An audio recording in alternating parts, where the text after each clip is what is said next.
Hola, sóc la Berta Rubio, editora al Poblet Edicions. En una situació normal, ara mateix em tindríeu davant vostra en una llibreria presentant-vos el nostre nou llibre, Tao. Però com que la situació no ens permet veure'ns cara a cara, hem volgut fer una petita presentació d'aquesta meravella per tal que us entrin moltes ganes de descobrir-la i de gaudir-la. Escrita per Esther Martínez i il·lustrada per Alba Galícia, que ara us en parlaran una mica, jo com a editora només us puc dir que he gaudit moltíssim de ser espectadora del procés de creació d'aquesta petita joia. I estic convençudíssima que la gaudireu molt. Us deixo ara amb les seves autores, que us en parlaran una mica i us faran venir encara més ganes de descobrir-la. Moltes gràcies! Hola, sóc l'Esther i sóc l'autora de Tao. Soc mare de 5 fills, soc pediatra, encara que jo faig una medicina una miqueta diferent, ja que vaig estudiar medicina xinesa i faig acupuntura pediàtrica. Les 3 raons principals per escriure Tao van ser: una, posar en paraules senzilles els principis de la filosofia oriental perquè nens i no tan nens puguin entendre aquesta visió antiga que els xinesos tenien del món.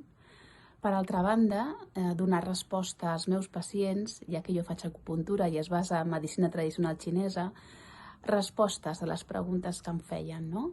Sobretot amb aquest llenguatge més poètic que té la medicina xinesa i que a vegades en parlem a la consulta. I per altra banda, volia apropar els nens a poder empatitzar, a poder conèixer altres cultures, a obrir la ment, a sentir-nos que la humanitat des de sempre s'ha fet les mateixes preguntes. Qui som? On estem? Què fem aquí? Què és la vida?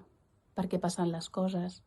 Per tant, no som tan diferents als antics xinesos i ens sorprendrem que aquesta manera taoista de la dualitat, dels cicles, de la relativitat de les coses pot encaixar perfectament amb la nostra visió del món.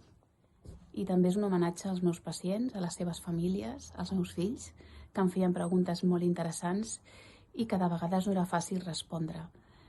Hola, em dic Alba i sóc qui ha posat les imatges al Tao. Ja que no ens podem veure en persona, m'agradaria explicar una mica com va ser el procés i com s'ha creat una part d'aquesta història. El Tao és el primer llibre que he il·lustrat, per tant, per mi va ser tot un repte.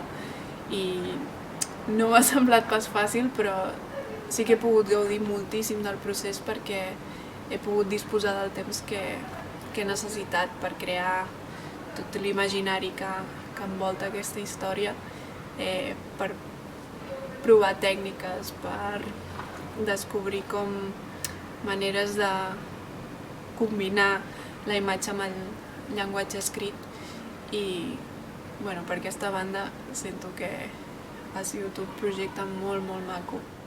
Respecte als personatges principals, que són la yin i el yang, surten directament del símbol del Tao, el Taijitu, i volia que fossin semblants, però tot i així que cadascun tingués el seu tret. Crear les imatges del Tao ha sigut un procés que ha portat un any, més o menys, amb alguns parons, i aquest és dels primers esbossos que van sortir, que vaig fer una maqueta per visualitzar ja com seria més o menys, per començar a tenir un contacte amb el paper. I sento que s'ha mantingut bastant la idea dels esbossos inicials. El que potser m'ha costat una mica més ha sigut trobar una tècnica amb la que m'agradés treballar i sentís que podia expressar-me de manera lliure. Al final, la tècnica que vaig escollir, després de passar per l'aquarel·la, l'acrílic, pigments naturals, va ser el wash, perquè em permetia desenvolupar les imatges d'una manera que em semblava bastant orgànica, que s'adaptava al traç que jo tinc. I el wash l'he combinat amb el collage, perquè és una manera també de donar molt moviment a la imatge. El que volia, sobretot, era fer unes imatges que no hagués de retocar digitalment, que fos el dibuix tal qual l'havia fet jo, el llibre. Perquè així em sembla que és una manera molt més directa de tractar amb la història i de crear tot el joc que hi pugui haver al voltant. I bé, això seria tot per ara. Us vull agrair que esteu allà a l'altra banda i simplement dir-vos que espero que gaudiu molt de la història del Tau.